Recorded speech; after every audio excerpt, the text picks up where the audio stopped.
मृत्यु लोक बन गए हैं। ये बात कहते हुए हमें अच्छा तो नहीं लग रहा, लेकिन कोरोना वायरस के मामले में दिल्ली और मुंबई की स्थिति अब ऐसी ही होती जा रही है। दिल्ली में करीब 1100 लोगों की मौत हो चुकी है, जबकि मुंबई में 1900 से ज्यादा लोग मर चुके हैं। और अगर यही स्थिति रही तो जुलाई के आखिर तक अकेले दिल्ली में ही 15 से 20 हजार लोगों की जान जा सकती है। ये बहुत भयानक स्थिति है और इसलिए आज सुप्रीम कोर्ट ने भी दिल्ली की स्थिति को इसी शब्द के जरिए बयान किया है, यानी भयानक। जिन शहरों को हम कभी पेरिस और शंघाई बनाने का सपना देखते थे, उन शहरों के सिस्टम जीवन बचाने की बजाय मृत्यु के सामने अब सरेंडर कर रहे हैं। इसलिए आज हम कोरोना वायरस से हार कर अंतिम सांसें ले रही दिल्ली और मुंबई की स्वास्थ्य व्यवस्था का एक रियलिटी चेक करेंगे। अब आपको हर जगह वेटिंग लिस्ट दिखाई दे रही है और अगर आपके किसी परिवारजन की मृत्यु भी हो चुकी है तो उसकी बॉडी लेने के लिए भी वेटिंग लिस्ट है और उसका अंतिम संस्कार करने के लिए भी लंबा इंतजार करना पड़ेगा। इसके बाद हम भारत की शिक्षा व्यवस्था की बात करेंगे। क्या आप जानते हैं कि हमारे देश के बहुत सारे युवा MBA, BBA और कंप्यूटर साइंस जैसी बड़ी बड़ी डिग्रियां लेकर भी मनरेगा के तहत आजकल सड़कों और तालाबों की खुदाई कर रहे हैं। यानी जिन युवाओं ने कभी अच्छी नौकरी करने और ऊंचे पदों पर बैठने का सपना देखा था, वो युवा 200 रुपए प्रतिदिन की दिहाड़ी पर आजकल मजदूरी कर रहे हैं। लेकिन इसमें दोष इन युवाओं का नहीं, बल्कि उस सिस्टम का है जो इन्हें रोजगार लायक शिक्षा नहीं दे पाता। आंकड़ों के मुताबिक भारत के 47% ग्रेजुएट युवा रोजगार के काबिल ही नहीं है। यानी भारत में डिग्रियां तो बहुत हैं, लेकिन रोजगार के काबिल युवाओं की संख्या बहुत कम है। आज हम एक ग्राउंड रिपोर्ट के जरिए भारत के इसी विरोधाभास का विश्लेषण करेंगे और आखिर में हम आपको भविष्य के उन योद्धाओं से मिलवाएंगे जो कल इंडियन मिलिट्री एकेडमी यानी IMA से पास आउट होकर देश की सेना का हिस्सा बन जाएंगे। भविष्य में सरहदों पर दुश्मन से लड़ने वाले इन योद्धाओं ने इस बार अपनी ट्रेनिंग कोरोना वायरस से लड़ते हुए पूरी की है और सबसे दुखदाई बात यह है कि इस पासिंग आउट परेड में इनके परिवार शामिल नहीं हो पाएंगे।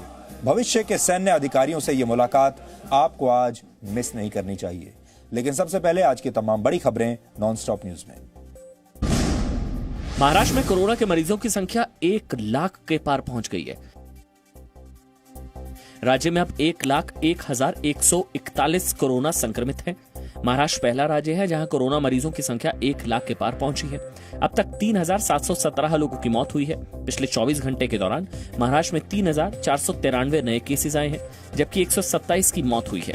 मुंबई में कोरोना संक्रमित मरीजों की संख्या बढ़कर 55,451 पहुंच गई है। मुंबई में अब तक कुल 2,044 लोगों की मौत हुई है। पिछले 24 घंटे के दौरान मुंबई में कोरोना संक्रमण से 90 लोगों की मौत हो चुकी है। मुंबई के धारावी में पिछले 24 घंटे के दौरान कोरोना के 29 नए केसेस आए हैं। वहीं पिछले 24 घंटे के दौरान महाराष्ट्र में 129 और पुलिसकर्मी कोरोना पॉजिटिव पाए गए हैं। दिल्ली एम्स के डायरेक्टर रणदीप गुलेरिया ने कहा कि भले ही दिल्ली में कोरोना के केस अनुमान के मुताबिक न बढ़े हों, लेकिन बढ़ते संक्रमण को देखते हुए हेल्थ केयर सिस्टम की क्षमता को बढ़ाना होगा। कोरोना वायरस के संक्रमितों के इलाज की स्थिति को लेकर भारतीय जनता पार्टी ने दिल्ली सरकार पर आरोप लगाए हैं। बीजेपी के प्रवक्ता संबित पात्रा ने कहा कि दिल्ली सरकार को राजनीति छोड़ इलाज पर ध्यान देना चाहिए। आज दिल्ली में लोग दर दर भटक रहे हैं, अस्पतालों में बेड नहीं मिल रहा है, अस्पतालों के बाहर लोग दम तोड़ रहे हैं। आज अरविंद केजरीवाल जी की सरकार को जाग जाना चाहिए। वहीं बढ़ते कोरोना संक्रमण के बावजूद दिल्ली सरकार ने कहा है कि लॉकडाउन बढ़ाने का दिल्ली सरकार का कोई इरादा नहीं है। दिल्ली के स्वास्थ्य मंत्री सत्येंद्र जैन ने आरोप लगाया कि मौत के झूठे आंकड़े बताकर MCD भ्रम फैला रही है। एक इस तरह से बीमारी आई है, पूरी दुनिया के अंदर है। इसको ये कहना कि भाई यहाँ पर बहुत ज्यादा है, यहाँ पर कम है, ये जरूर हो सकता है, कुछ आगे है कुछ पीछे है। लॉकडाउन दिल्ली में बढ़कर क्या सर कुछ चल रहा है सर? नहीं, लॉकडाउन बिल्कुल नहीं है। इस बीच अकाली दल के नेता मनजिंदर सिंह सिरसा ने दिल्ली के पंजाबीबाग शमशान घाट का वीडियो शेयर कर दिल्ली में हालात बिगड़ने का दावा किया है। भारत दुनिया का चौथा बड़ा कोरोना संक्रमित देश बन गया है। देश में कोरोना के मरीजों की संख्या 3 लाख के करीब पहुंच गई है। भारत में इस वक्त कोरोना के 1,41,842 मरीजों का इलाज चल रहा है। अब तक 1,47,195 लोग कोरोना को हरा चुके हैं। मतलब देश में मरीजों का रिकवरी रेट 49.47% हो गया है। वहीं 8,498 लोग कोरोना संक्रमण की वजह से जान गंवा चुके हैं। पिछले 24 घंटे में 10,996 लोग संक्रमित हुए, 396 लोगों की मौत हुई। थोड़ी राहत वाली खबर सिर्फ मरीजों की संख्या दोगुनी होने की रफ्तार पर आई। देश में अब 17.4 दिन में मरीजों की संख्या दोगुनी हो रही है। कैबिनेट सचिव ने सभी राज्यों से कहा है कि वो कंटेनमेंट मैनेजमेंट के साथ वक्त पर सैंपल टेस्टिंग पर ध्यान दें। सुप्रीम कोर्ट ने कोरोना मरीजों के संक्रमण को भयानक बताते हुए इलाज के हालात पर चिंता जताई है और 5 राज्य सरकारों को नोटिस जारी किया है। सुप्रीम कोर्ट ने दिल्ली, महाराष्ट्र, तमिलनाडु, गुजरात और पश्चिम बंगाल सरकार को नोटिस जारी किया है। दिल्ली के एलएनजेपी अस्पताल को अलग से नोटिस देकर जवाब मांगा गया है। कोरोना मरीजों के इलाज के साथ साथ शवों को अस्पताल में गरिमापूर्ण तरीके से रखे जाने के मामले पर सुनवाई करते हुए सुप्रीम कोर्ट ने कहा, हम शवों से ज्यादा जिंदा लोगों के इलाज पर चिंतित हैं। कोरोना के टेस्ट की संख्या भी कम कर दी गई है। दिल्ली में बहुत कम टेस्ट हो रहे हैं। मीडिया रिपोर्ट से हमें मरीजों की दुर्दशा की जानकारी मिली। उन्हें शवों के साथ रहना पड़ रहा है। ऑक्सीजन जैसी सुविधा नहीं मिल रही। लोग मरीज को लेकर इधर उधर भाग रहे हैं, जबकि सरकारी अस्पताल में बिस्तर खाली है। शवों को लेकर केंद्र सरकार के जारी दिशा निर्देशों का पालन नहीं हो रहा है। मामले की अगली सुनवाई 17 जून को होगी। लॉकडाउन के दौरान कर्मचारियों को 54 दिन का पूरा वेतन देने के मामले में आज सुप्रीम कोर्ट में सुनवाई हुई। सुप्रीम कोर्ट ने आदेश दिया कि कर्मचारियों को पूरा वेतन नहीं देने वाले उद्योगों पर सरकार जुलाई के आखिरी हफ्ते तक कार्रवाई नहीं करे। सुप्रीम कोर्ट ने कहा कि कर्मचारी और कंपनी आपस में समझौते से मामले को सुलझाएं। इसे लेकर राज्य सरकार पहल करे। अगर आपसी समझौते से विवाद नहीं सुलझता है, तब श्रम आयुक्त की मदद ली जा सकती है। मजदूरों, कर्मचारियों को लॉकडाउन के दौरान मजदूरी के अनिवार्य भुगतान का आदेश केंद्र सरकार ने 29 मार्च को दिया था। आदेश को उद्योगों ने इस तर्क के साथ चुनौती दी थी। कोर्ट ने केंद्र सरकार से 4 हफ्तों में जवाब देने को कहा है। भारत और चीन के बीच जारी सीमा विवाद को बातचीत के जरिए सुलझाने की कोशिशें जारी है। दोनों देशों के बीच आज 5वीं बार मेजर जनरल स्तर की बातचीत हुई। भारत और चीन के बीच ये बातचीत लद्दाख के चुशूल में हुई। सीमा विवाद पर अब जल्द ही कोर कमांडर स्तर की बातचीत होने की संभावना है। भारत लगातार इस बात पर जोर दे रहा है कि चीन की सेना की वापस तैनाती अप्रैल वाली पोजीशन पर हो। वहीं चीन के मुद्दे पर आज रक्षा मंत्री राजनाथ सिंह ने chief of defence staff general Bipin Rawat और तीनों सेनाओं के प्रमुखों के साथ बैठक की। दिल्ली के निजामुद्दीन मरकज केस के मुख्य आरोपी मौलाना साद आज करीब 2.5 महीने बाद पहली बार घर से बाहर निकला। सूत्रों के मुताबिक मौलाना साद आज दिल्ली के जाकिर नगर के अबू बकर मस्जिद में नमाज के लिए गया था। तबलीगी जमात से जुड़े मामले में एफआईआर दर्ज होने के बाद से ही मौलाना साद होम क्वारंटीन में था। मौलाना साद ने अभी सरकारी अस्पताल से कोरोना टेस्ट रिपोर्ट की कॉपी भी क्राइम ब्रांच को नहीं दी है। लॉकडाउन के बावजूद निजामुद्दीन मरकज में तबलीगी जमात का कार्यक्रम करने और सैकड़ों लोगों को उसमें शामिल कराने के आरोप में दिल्ली पुलिस को मौलाना साद की तलाश है। बिहार के सीतामढ़ी में नेपाल सीमा पर पुलिस की फायरिंग में एक भारतीय नागरिक की मौत हो गई है और 3 लोग जख्मी हो गए। घटना नेपाल सीमा में हुई है। टकराव तब हुआ जब एक महिला के सीमा पार कुछ लोगों से बात करने पर नेपाल सीमा पुलिस के जवानों ने ऐतराज जताया। इसके बाद दोनों पक्षों में बहस हो गई और मौके पर 70 से 80 लोग जमा हो गए। नेपाल पुलिस का कहना है कि उसने भीड़ को तितर-बितर करने के लिए हवाई फायरिंग की और फिर हथियार छीने जाने के डर से गोली चलाई। राज्यसभा सांसदों के लिए रेल टिकट बुकिंग के नियम बदल दिए गए हैं। अब कोई भी राज्यसभा सांसद जिन रेल टिकटों पर यात्रा नहीं करेंगे तो उन्हें उन टिकट को कैंसिल करवाना होगा। अगर वो टिकट कैंसिल नहीं कराएंगे तो उन्हें टिकट के पूरे पैसे जमा करवाने होंगे। जांच में पाया गया कि कई सांसद एक ही दिन में यात्रा के लिए कई ट्रेनों में रिजर्वेशन करवाते हैं, लेकिन राज्यसभा सचिवालय को रेलवे को उन टिकट की बुकिंग के पैसे रिफंड करने पड़ते हैं जिन पर सांसदों ने यात्रा तक नहीं की है। राज्यसभा सचिवालय ने कहा कि इससे न सिर्फ गैर जरूरी खर्च बढ़ता है बल्कि बजट के पैसे भी बर्बाद होते हैं।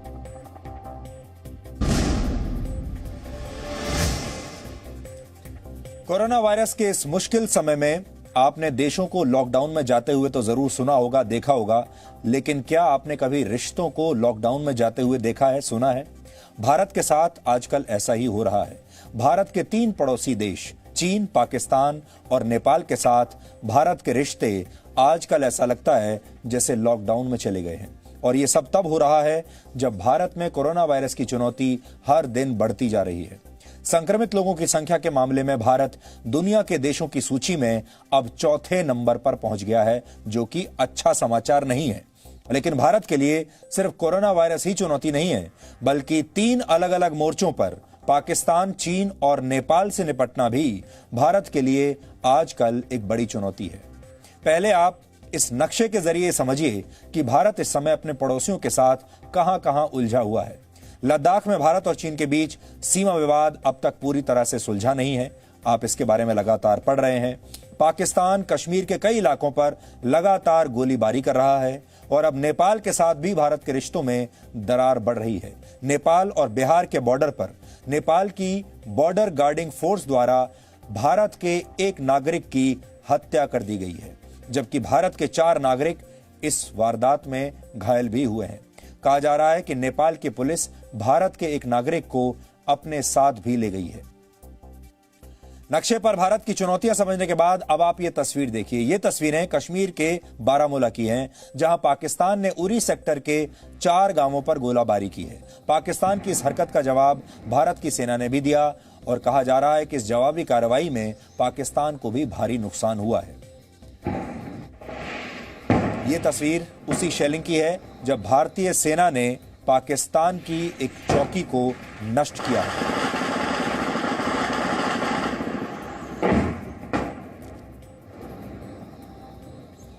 तो ये तस्वीर आपने देखी, ये भारत और पाकिस्तान के बीच जो शेलिंग चल रही है उसकी तस्वीर है। दूसरी तस्वीर नेपाल की पैरामिलिट्री फोर्स द्वारा चलाई गई गोली से घायल हुए भारतीय नागरिक की है।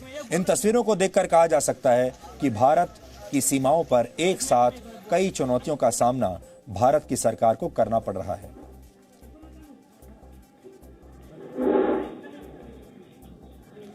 ये जो लोग आप देख रहे हैं, ये भारत के नागरिक हैं। ये अपने खेतों में काम कर रहे थे और जहां ये खेत थे, जिस जगहों पर ये लोग काम कर रहे थे, वो भारत और नेपाल की सीमा के आसपास के इलाके हैं। और कई बार ऐसा होता है जब लोग गलती से नेपाल की सीमा में चले जाते हैं, लेकिन ऐसा कभी नहीं हुआ कि नेपाल की सुरक्षा बल हमारे देश के नागरिकों को इस तरह गोली मार दें, लेकिन आज ऐसा हुआ है। आपको याद होगा कुछ दिन पहले नेपाल के साथ उत्तराखंड के कुछ इलाकों को लेकर भी भारत का विवाद हुआ था। उत्तराखंड के पिथौरागढ़ में लिपुलेख पास के करीब भारत द्वारा बनाई गई एक सड़क पर नेपाल ने ऐसे ही ऐतराज जताया था। नेपाल ने इस इलाके के पास लिपुलेख, लिम्पिया, धुरा और कालापानी इलाकों को अपना हिस्सा बताया था और इन इलाकों को अपने देश के राजनीतिक नक्शे में भी शामिल कर लिया है। ऐसी संभावना है कि कल नेपाल की संसद का एक विशेष सत्र बुलाया जाएगा और इस सत्र में नेपाल के सांसदों द्वारा इस नए नक्शे को मान्यता दी जा सकती है। उधर लद्दाख के कुछ इलाकों से चीन की सेना पीछे जरूर हटी है, लेकिन चीन ने अभी इन इलाकों पर अपना दावा छोड़ा नहीं है। पाकिस्तान हमेशा से भारत का दुश्मन रहा है, इसलिए वो सीमा पर भारत के खिलाफ इस तरह की हरकतें करता रहता है। हालांकि अब चीन पाकिस्तान को भारत के खिलाफ और अधिक आक्रामक हो जाने के लिए उकसा रहा है और नेपाल के साथ भारत के रिश्तों में आई दरार भी चीन की ही सोची समझी चाल लगती है। नेपाल में इस समय कम्युनिस्ट सरकार का शासन है और चीन इसका फायदा उठाकर नेपाल को भारत के खिलाफ भड़काना चाहता है। यानी हो सकता है कि चीन ने भारत के साथ सीमा पर जो नरमी दिखाई है वो सिर्फ उसका एक दिखावा हो और अब वो पाकिस्तान और नेपाल के जरिए भारत को परेशानी में डालना चाहता है।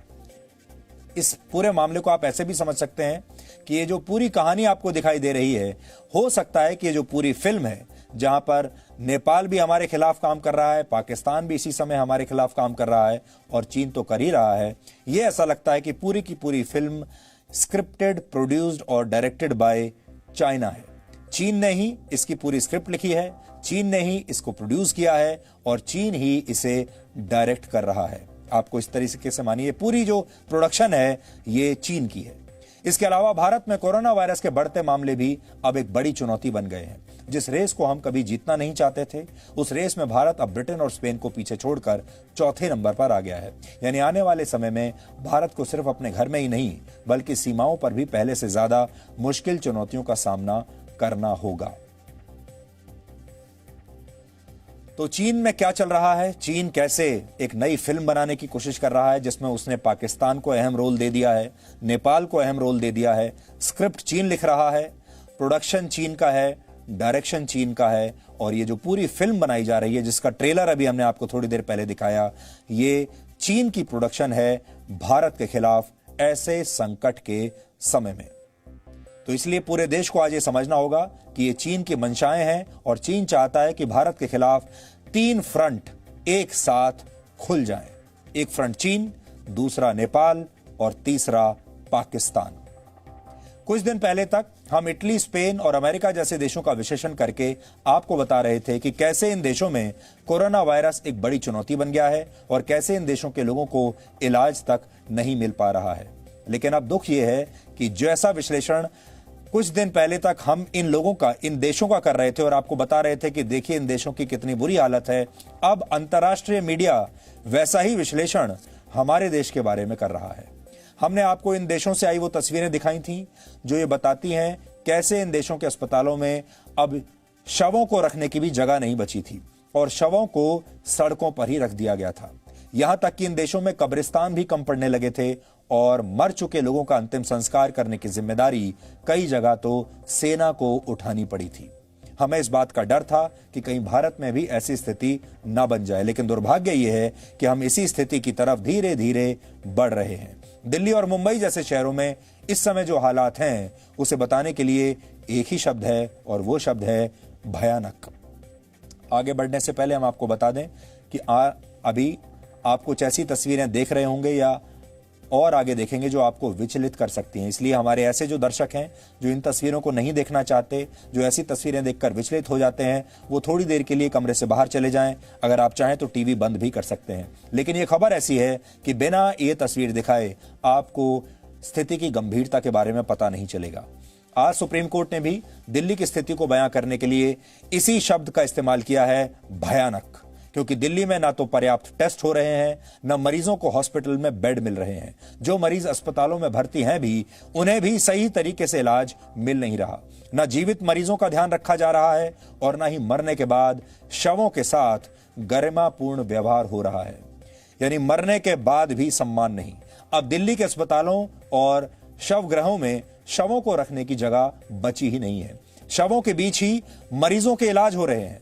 हालत यह है कि कई मरीजों की मौत पर उनके परिवार वालों को भी सूचना नहीं दी जा रही और शव लेने के लिए भी परिवार को धक्के खाने पड़ रहे हैं और कई कई दिन का इंतजार करना पड़ रहा है। सबसे पहले हम आपको दिल्ली के लोकनायक जयप्रकाश नारायण अस्पताल यानी LNJP के एक कोविड वार्ड के अंदर की तस्वीरें दिखा रहे हैं। ये तस्वीरें आपको विचलित कर सकती हैं। हम पहले ही आपको ये चेतावनी देना चाहते हैं। हमने ये पूरी तस्वीरें देखी हैं, लेकिन हम आपको ये तस्वीरें अभी पूरी नहीं दिखाएंगे क्योंकि ये बहुत भयानक तस्वीरें हैं, हम ये बात जानते हैं। इसलिए हमने इन तस्वीरों को कुछ हद तक एडिट किया है, इस काबिल बनाया है कि ये आपको दिखाई जा सके। अस्पताल के इस वार्ड में शवों के बीच ही मरीजों का इलाज हो रहा है, यानी डेड बॉडीज भी वहीं पड़ी हैं और जिंदा मरीज भी वहीं हैं। कई मरीज अस्पताल के बेड पर बेसुध पड़े हैं, कई मरीज वहीं पर फर्श पर पड़े हुए हैं। ये तस्वीरें हम दिखाना नहीं चाह रहे थे, लेकिन इन्हें दिखाना जरूरी है क्योंकि इससे यह पता चलता है कि दिल्ली की स्थिति, देश की राजधानी की स्थिति इस समय क्या हो गई है। काउंटर खाली पड़ा है, किसी नर्स की ड्यूटी नहीं है दिन में ना रात को, जबकि नाइट ड्यूटी भी होनी चाहिए और दिन की भी ड्यूटी होनी चाहिए।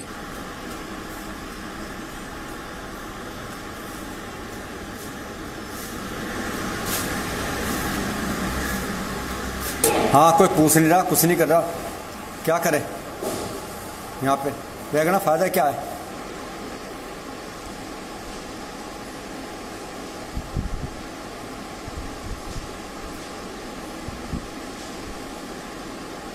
अब आपको हम एक और तस्वीर दिखाना चाहते हैं जिसमें आप देख पाएंगे कि कैसे शवों के साथ ही जिंदा मरीज भी हैं और वहां उनका इलाज चल रहा है।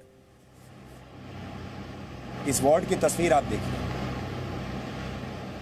मरीज जो जिंदा हैं बेसुध पड़े हुए हैं इस वार्ड में और इसी वार्ड में इनके साथ शव भी है।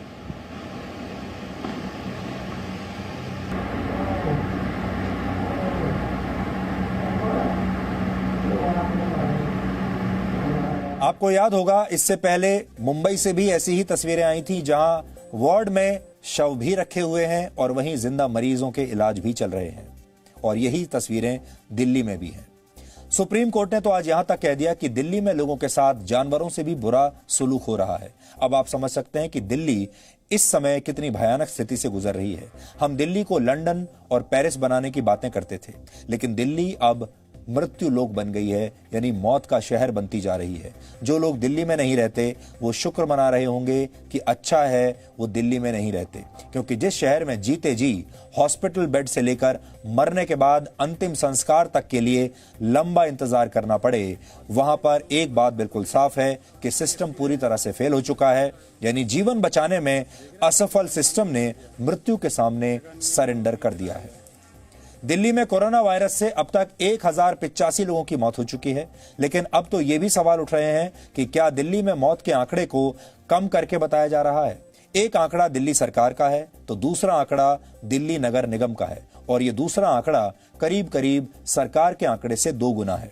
दिल्ली नगर निगम का दावा है कि अब तक कोरोना से संक्रमित 2098 शवों का अंतिम संस्कार किया जा चुका है। 2098। अब सवाल यह है कि एक ही राज्य में एक ही बीमारी से मरने वालों की अलग अलग संख्या कैसे हो सकती है। सरकार कह रही है कि 1100 लोग मरे हैं और नगर निगम कह रहा है कि 2000 लोग मरे हैं। आज सुप्रीम कोर्ट ने भी दिल्ली सरकार से यही सवाल किया कि दिल्ली में कोरोना वायरस के टेस्ट कम क्यों हो रहे हैं। पहले 7000 टेस्ट प्रतिदिन होते थे, जबकि अब सिर्फ 5000 टेस्ट प्रतिदिन हो रहे हैं। होना तो यह चाहिए कि संक्रमण का खतरा बढ़ने के साथ टेस्ट की संख्या भी बढ़नी चाहिए थी, लेकिन दिल्ली में अब टेस्ट की संख्या कम हो रही है। सीधी बात यह है कि टेस्ट अगर ज्यादा हुए तो संक्रमण के मामले भी ज्यादा हो जाएंगे, क्योंकि फिलहाल दिल्ली में टेस्ट कराने वाले हर प्रति 100 लोगों में से औसतन 26 लोग कोरोना पॉजिटिव पाए जा रहे हैं। यह आप फिर से सुन लीजिए, हर 100 में से 26 लोग कोरोना पॉजिटिव पाए जा रहे हैं, यानी 26% लोग कोरोना पॉजिटिव हैं। इससे पहले प्रति 100 लोगों के टेस्ट में सिर्फ 10 लोग ही पॉजिटिव पाए जा रहे थे, लेकिन अब हर 100 में से 26 लोग पॉजिटिव हैं। और अगर ज्यादा लोगों का टेस्ट हुआ तो हो सकता है ये आंकड़ा और भी बढ़ जाए। यानी हर चौथा व्यक्ति, आप ऐसे मानिए, हर चौथा व्यक्ति इस समय दिल्ली में कोरोना पॉजिटिव होगा अगर इस सैंपल साइज के साथ हम जाएं तो।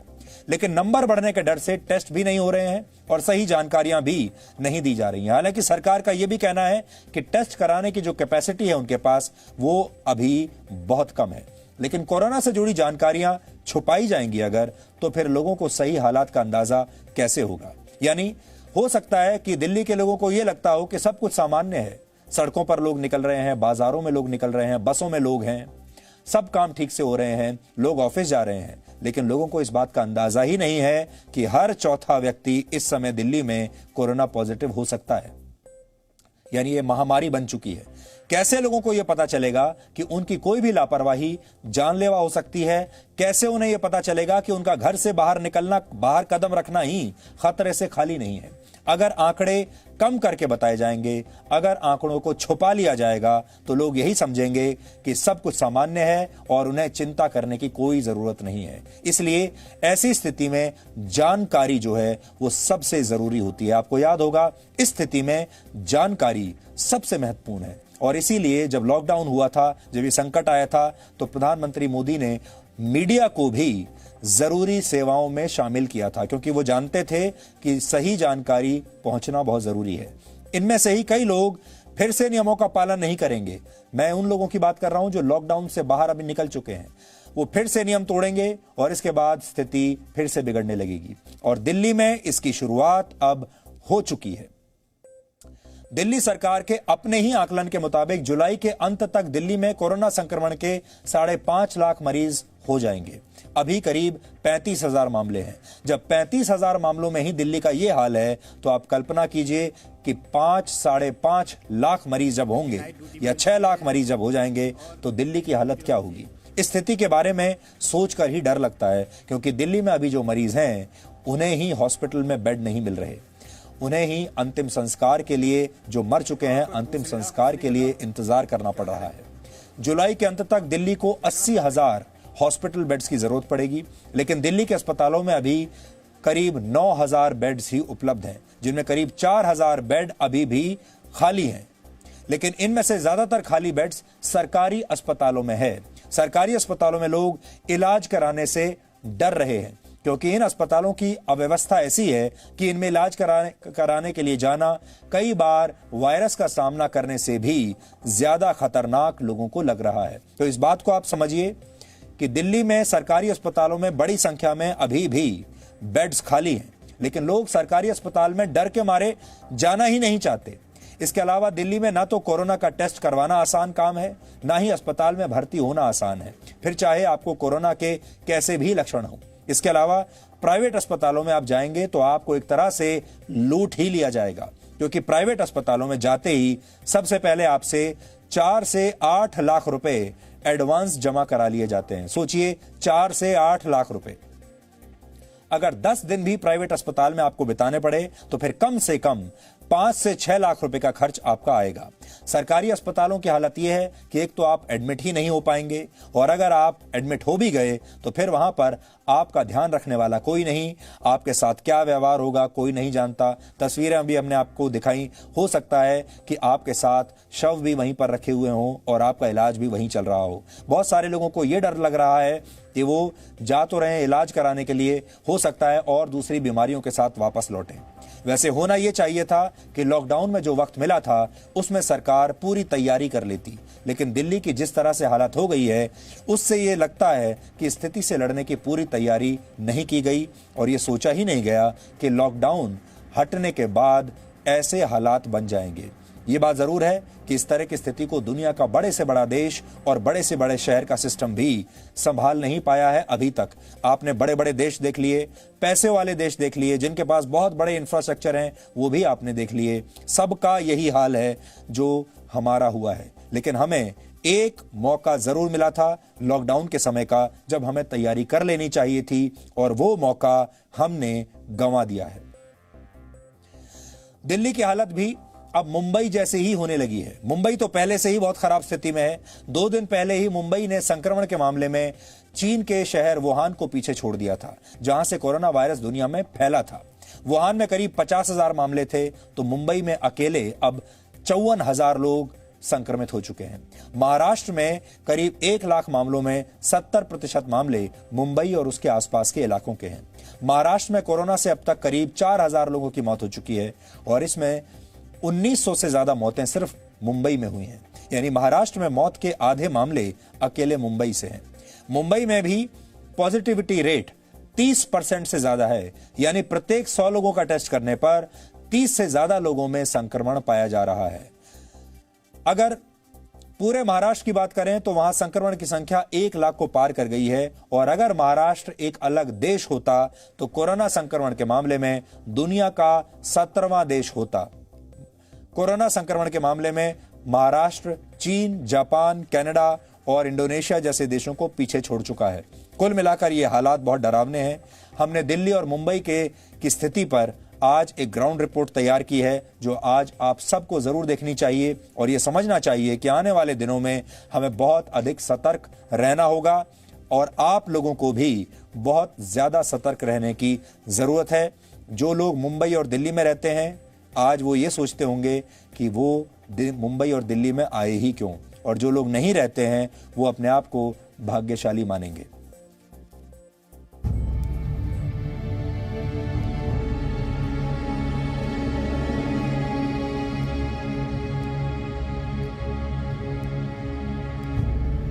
दिल्ली में कोरोना वायरस के मरीजों की हालत जानवरों से भी बुरी है। कोई देखने आ रहा ना, देखने नहीं आ रहा डॉक्टर। एक सुबह आता है बस, और उसके बाद चले जाता है। कोई हाथ भी नहीं लगाता, ना पूछता है क्या हो रहा है क्या नहीं हो रहा, बस पड़े हुए हैं वहाँ पे। कोरोना के मरीज अस्पतालों में भर्ती होने के लिए दर दर भटकने को मजबूर हैं। मैं तड़पू नहीं, सामने से तड़पा नहीं जा रहा है। मरीज की मौत के बारे में परिवार के लोगों को भी नहीं बताया जा रहा है। तो अब आपको कुछ भी नहीं पता है, कहीं बता नहीं रहे? हमें कुछ नहीं पता। शव किस तरह से रखे जा रहे हैं, ये क्या हो रहा है? कोरोना वायरस के आगे आत्मसमर्पण करने की स्थिति में आ चुकी दिल्ली के बारे में सुप्रीम कोर्ट ने जो कहा, सच कहा है। सच के सिवा कुछ नहीं कहा है। और इस डरावनी हकीकत को दिल्ली वाले कैसे झेल रहे हैं, ये उनके दिल से पूछिए। हम एक्चुअली यहाँ से शिफ्ट कराने के लिए दूसरे हॉस्पिटल में बात करें प्राइवेट, लेकिन वहाँ से भी कोई रिप्लाई नहीं आता। वो कहते हैं हम 1 घंटे में बता रहे हैं, 2 घंटे में।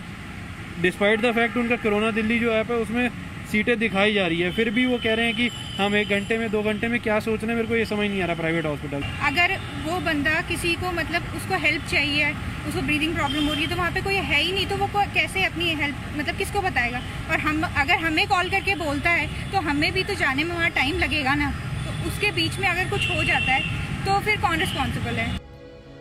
कोई कोरोना टेस्ट की रिपोर्ट्स पर सवाल उठा रहा है, कोई अस्पतालों पर राजनीति करने का आरोप लगा रहा है, तो कोई मौत के आंकड़ों पर ही सवाल उठा रहा है। लेकिन इन सब में कोई घुन की तरह पिस रहा है, तो वो है दिल्ली के लोग। कोरोना से दिल्ली में पहली मौत 13 मार्च को हुई। 100 मौतें होने में 2 महीने लगे, लेकिन फिर अगली 100 मौतें होने में सिर्फ 9 दिन। अगले 10 दिन में 300 मौतें और हो गई और 11 जून को दिल्ली ने 1000 मौतों का आंकड़ा छू लिया। हालत ये हो गई कि दिल्ली सरकार अपने अस्पतालों और स्वास्थ्य सेवाओं की तारीफें करती नहीं थकती थी। उसने कोरोना के आगे मानो सरेंडर ही कर दिया हो। जहाँ तक कम्युनिटी स्प्रेड की बात है, ये बहुत टेक्निकल टर्म है और इसको तो मुझे लगता है केंद्र सरकार की जो संस्थाएं हैं, WHO है या बड़ी बड़ी संस्थाएं, वो ही बता पाएंगे कि कम्युनिटी स्प्रेड है या नहीं है। हाँ, ये जरूर है कि काफी लोगों को फैल रहा है। जो दिल्ली सरकार खुद दावा कर चुकी है कि 31 जुलाई तक दिल्ली में 5.5 लाख केस हो जाएंगे। सब कुछ ठीक नहीं है। उसी के स्वास्थ्य मंत्री कह रहे हैं कि उनके बस में जितना होगा वो उतना ही कर पाएंगे। बैंक्वेट हॉल्स को अस्पतालों में बदल देंगे, स्टेडियम में हॉस्पिटल बेड्स लगवा देंगे, होटलों में बिस्तर लगवा देंगे। लेकिन इन दावों की हकीकत क्या है, जरा ये भी तो देख लीजिए। होटल जीवतेश है पूषा रोड स्थित, जो गंगाराम हॉस्पिटल से अटैच किया गया है, इसको कोविड हॉस्पिटल में बदला जाना है। लेकिन अभी की बात करें तो अभी कोई एक्टिविटीज़ नहीं है।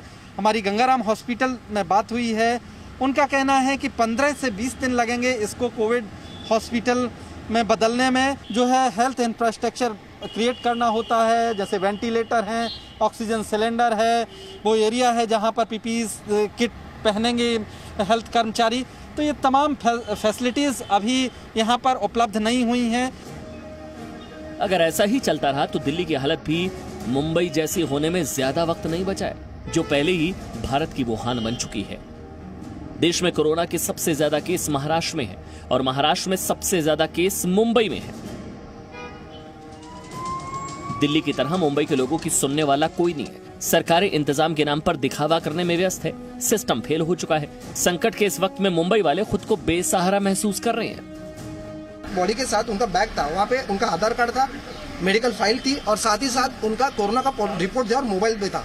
हम लोग उनको कांटेक्ट कर रहे हैं, लेकिन वो डेट थे इसके लिए कांटेक्ट उठा रहे हैं। लेकिन वहाँ पे नायर के जो EMO थे कैजुअलिटी के, उन्होंने अगर चाहते तो उनका बैग ओपन करके वहाँ से मोबाइल देख सकते थे, फोन कर सकते थे। मिला ही नहीं ऑक्सीजन और इसकी वजह से उनकी डेथ हो गई वहाँ पे। तो ये कंप्लेंट हम लोगों ने दिंडोशी पुलिस स्टेशन में की थी और वही लेकर हम लोग यहाँ पे राज्यपाल जी हैं, उनसे मिलने आए हैं, उनसे न्याय मांगने आए हैं। 7 तारीख तक के दौड़ाया जाता है, 3 तारीख को उसकी डेट होती है, 7 तारीख तक के हमें दौड़ाया जाता है। उसके बाद में बोला जाता है क्या बॉडी मिसिंग हो गई है, बॉडी नहीं है उधर। सुबह से जो ढूंढते हैं हम 12 बजे से रात में 9 बजे हमें बोला जाता है बॉडी इधर पे नहीं है, मिसिंग हो चुकी है। दिल्ली और मुंबई की ऐसी दुख भरी कहानियां सुनते सुनते थक जाएंगे, लेकिन कहानियां खत्म नहीं होंगी। ये उन महानगरों का हाल है जो वर्ल्ड क्लास शहर होने का दम भरते हैं। लेकिन कोरोना के खिलाफ इस युद्ध में इन शहरों की स्वास्थ्य सेवाओं ने जिस तरह से दम तोड़ा है, वो बहुत ही ज्यादा दिल तोड़ने वाली बात है और सिस्टम के लिए चुल्लू भर पानी में डूब मरने की भी।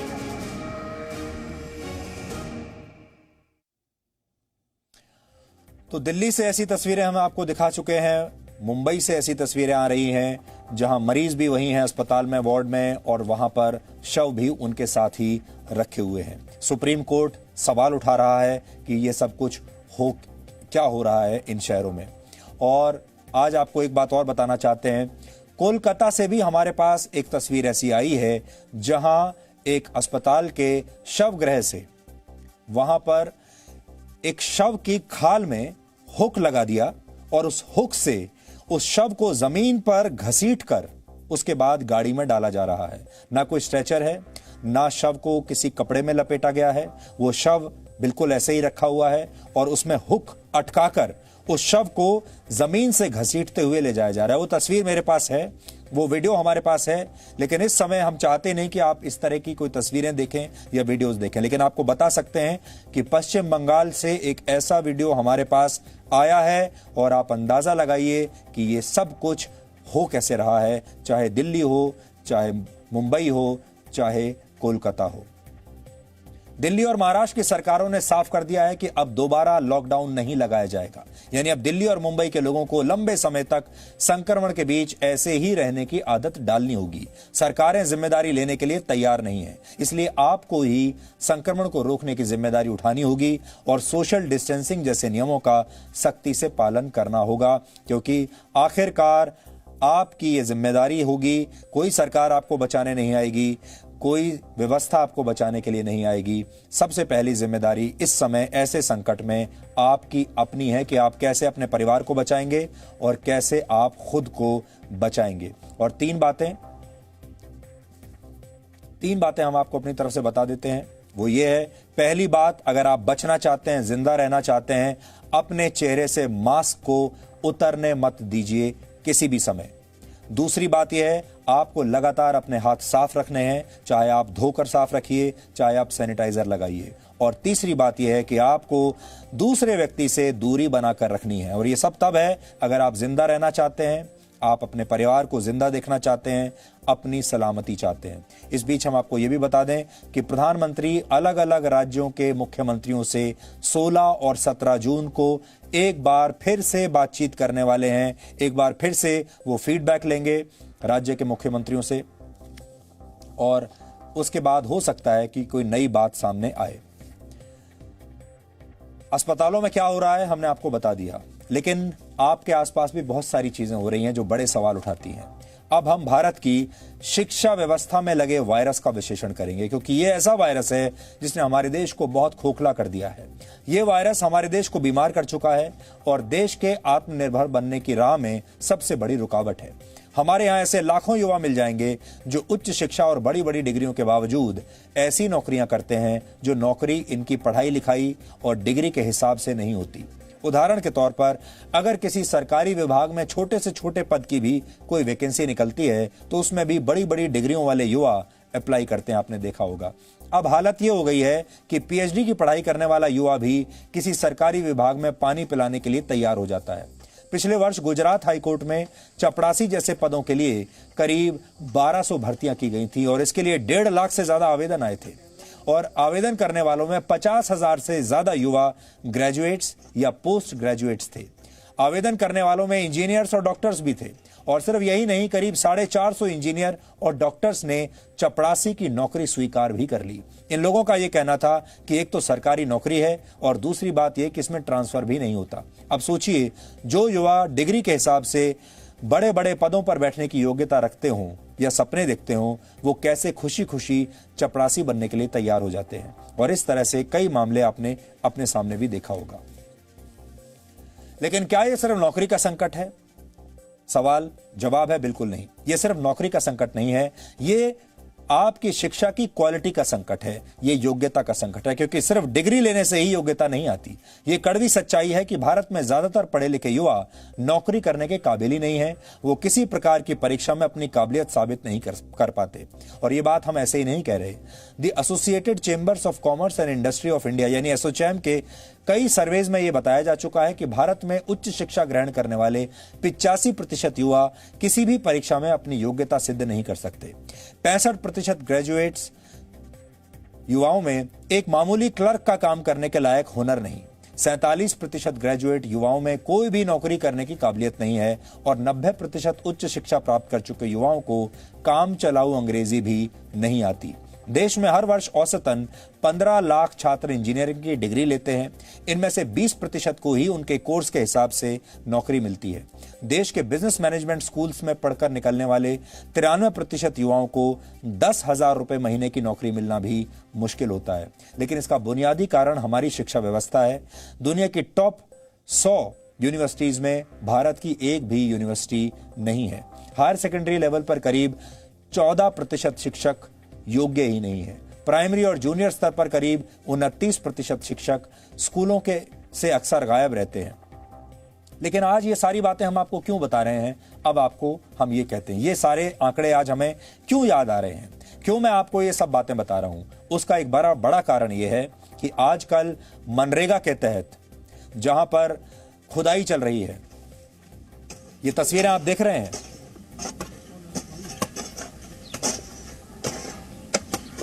ये युवा मनरेगा के तहत मजदूरी कर रहे हैं और मजदूरी करने वाले बहुत सारे युवा ऐसे हैं जो ग्रेजुएट्स हैं, पोस्ट ग्रेजुएट्स हैं और इंजीनियर्स हैं। हमने आज इन पर एक स्पेशल रिपोर्ट आपके लिए तैयार की है, पहले आप ये देखिए। जून की तपती गर्मी, वक्त सुबह के 11 बजे। दिल्ली से लगभग 60 किलोमीटर दूर उत्तर प्रदेश के जुनैदपुर गांव में कुछ युवा सड़क पर मिट्टी खोद रहे हैं। मनरेगा के तहत इन लोगों को 200 रुपए रोज मजदूरी के मिलते हैं। इन दिहाड़ी मजदूरों को देखकर आपको कुछ भी अजीब नहीं लग रहा होगा, लेकिन इससे आगे की कहानी हैरान और परेशान करने वाली है, क्योंकि फावड़ा चलाने वाले इन लोगों में किसी के पास बिजनेस एडमिनिस्ट्रेशन यानी बीबीए की डिग्री है तो कोई इंग्लिश में पोस्ट ग्रेजुएट है, किसी के पास बीएड की डिग्री है तो किसी ने कॉमर्स में पोस्ट ग्रेजुएट किया है। प्रोफेशनल कोर्सेज की डिग्री होने के बावजूद ये लोग सामान्य मजदूरों की तरह सड़क पर सिर्फ 200 रुपए की दिहाड़ी के लिए मिट्टी खोद रहे हैं। बीबीए किया हुआ है, बीबीए करके आप आज ये फावड़ा उठाए हुए मिट्टी खोद रहे हैं। मतलब लोग कल्पना नहीं कर सकते कि बीबीए करा आदमी, उसके बारे में जो कल्पना की जाती थी वो ये था कि वो तो किसी एसी वाले रूम में बैठा होगा, मैनेजमेंट का काम कर रहा होगा, उसके नीचे कुछ लोग होंगे। और अगर आज आपको लोग देख रहे होंगे, अभी भी देश में लाखों करोड़ों बच्चे होंगे जो बीबीए का कोर्स कर रहे होंगे, उनके नीचे से तो जमीन खिसक जाएगी। हाँ जी, क्या करें, देखो कुछ नहीं, रोजगार नौकरी लगी नहीं, क्या करें, नहीं कर रहे। कितने % मार्क्स के साथ आपने बीबीए की डिग्री पर हासिल किया? 65% के बाद। क्या कर रखा है, नाम सर? मेरा नाम सुरजीत सिंह है, मैंने MA BEd किया है।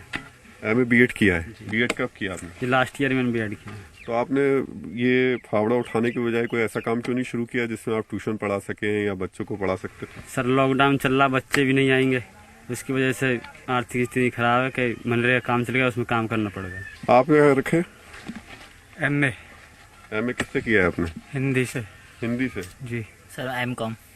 M.Com कर रखा है? Yes sir. पूरा हो गया, कंप्लीट हो गया? Yes sir, complete. कितने % मार्क्स? 66% मार्क्स के साथ किया आपने। तो अब ये क्यों उठा लिया आपने फावड़ा? सर क्या करें, मजबूरी है। लॉकडाउन के बाद कहीं पर जॉब के लिए ट्राई, लॉकडाउन से पहले जॉब के लिए ट्राई करा तो हर जगह यही सुनने को मिला कि एक्सपीरियंस है आपके पास। अच्छा, कुछ तो ऐसे हैं जिन्होंने प्रोफेशनल डिग्री ले ली है और वो यहाँ पर हैं, कुछ लोग ऐसे हैं जो इनको देख करके अब यहाँ पर आ गए हैं और कह रहे हैं कि अब चूंकि घर पर बैठने से अच्छा ये है कि कम से कम खेत में ही आ जाया जाए, 4 घंटे 5 घंटे यहाँ काम कर लिया जाए और उसके बाद 200 रुपये रोज के हिसाब से घर पर कुछ ले जाया जाए। लेकिन आज जो सवाल यहाँ से खड़ा हो रहा है वो उस सिस्टम को लेकर, उस एजुकेशन सिस्टम को लेकर भी खड़ा होता है, जो लोगों के हाथों में डिग्रियां तो थमा देता है, लेकिन वो ये नहीं सोचता कभी कि उस डिग्री का कभी कोई फायदा मिल पाएगा या नहीं मिल पाएगा। लेकिन ये कहानी देश के सिर्फ एक गांव की नहीं है। जगह जगह पढ़े लिखे और बड़ी बड़ी डिग्री वाले लोग इसी तरह से मजदूरी पर मजबूर हैं। MA और कंप्यूटर की पढ़ाई करके जाहिद मेरठ के परीक्षितगढ़ में तालाब की खुदाई कर रहे हैं। लेकिन अगर आपको लग रहा है कि देश में रोजगार का संकट अब बहुत गंभीर हो गया है या फिर कोरोना वायरस के बाद देश में ज्यादातर पढ़े लिखे नौजवानों का हाल यही होने वाला है, तो पहले एक बार पोस्ट ग्रेजुएट जाहिद की बात सुन लीजिए। ग्रेजुएशन में आपके क्या सब्जेक्ट है? ग्रेजुएशन में मेरे सब्जेक्ट हैं पॉलिटिकल, इकोनॉमिक्स, सोशोलॉजी। पॉलिटिकल क्या? Political science. Political science. तो लेनिन को जानते हैं आप, कौन थे? जी नहीं। अच्छा ठीक है। इसके अलावा आपने भारत की राजनीति के बारे में पढ़ा?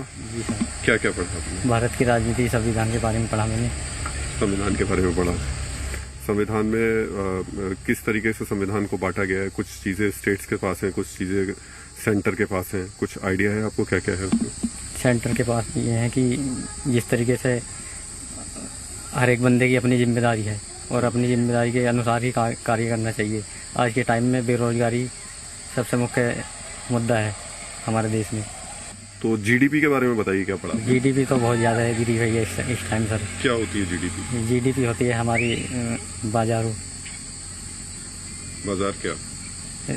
बिजनेस जो हमारा बहुत ही निचले स्तर पे है। जाहिद जैसा ही हाल ग्रेजुएशन और साइंस से इंटर पास करके मनरेगा में मजदूरी करने वाले छात्रों का है। और वायरस में अंतर समझना चाहें, कोरोना वायरस फैला हुआ जी, क्या अंतर बेसिक दोनों में? वायरस संक्रमण के द्वारा फैलता है और ये एक दूसरे से व्यक्ति में पहुंच जाता है जी। क्या वायरस? और बैक्टीरिया हमारे ये होते हैं जी, कीड़े। बैक्टीरिया हमारे खाने पर रहते हैं जी। वायरस तो बनाया जाता है, वायरस बनाए जाते हैं जी। वायरस एक दूसरे में से फैल भी आता दूसरे में, लेकिन बैक्टीरिया फैलता नहीं है। जीडीपी का फुल फॉर्म क्या होता है? जीडीपी का फुल फॉर्म होता है गुड्स। अच्छा, आज मैं आपसे ये सवाल इसलिए नहीं पूछ रहा हूँ कि मैं कोई आपकी नॉलेज पे सवाल उठाना चाह रहा हूँ। मैं ये पूछना चाह रहा हूँ कि जब हम लोग goods development percentage GDP development percentage. Constitution 2 सूचियों में बटा हुआ है। 2 सूची कौन कौन सी होती है? 2 सूचियों में हाँ।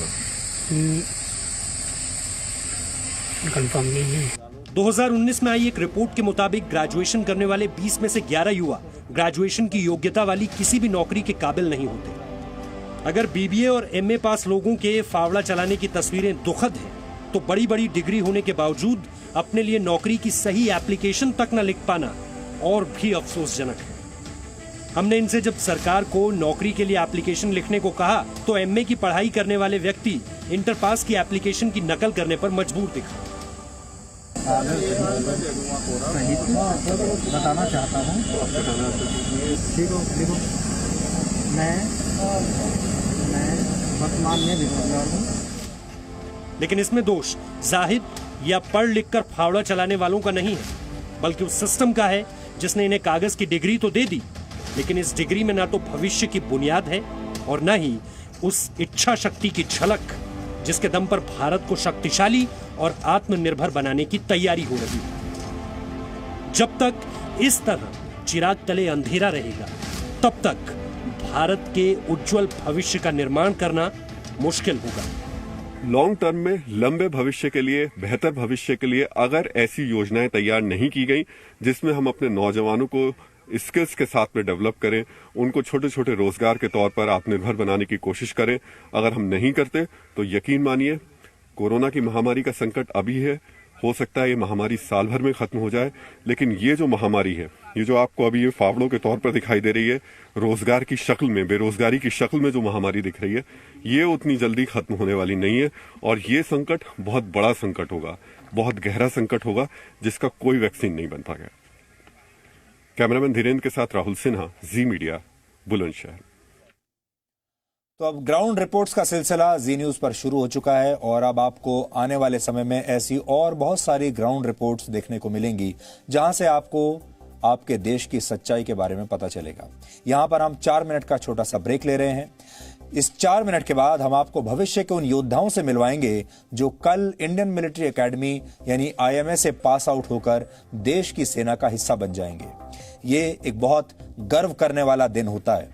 भविष्य में सरहद पर दुश्मनों से लड़ने वाले इन योद्धाओं ने इस बार अपनी ट्रेनिंग कोरोना वायरस से लड़ते हुए पूरी की है, इसलिए भविष्य के इन सैन्य अधिकारियों से ये मुलाकात आपको आज मिस नहीं करनी चाहिए। इस ब्रेक के बाद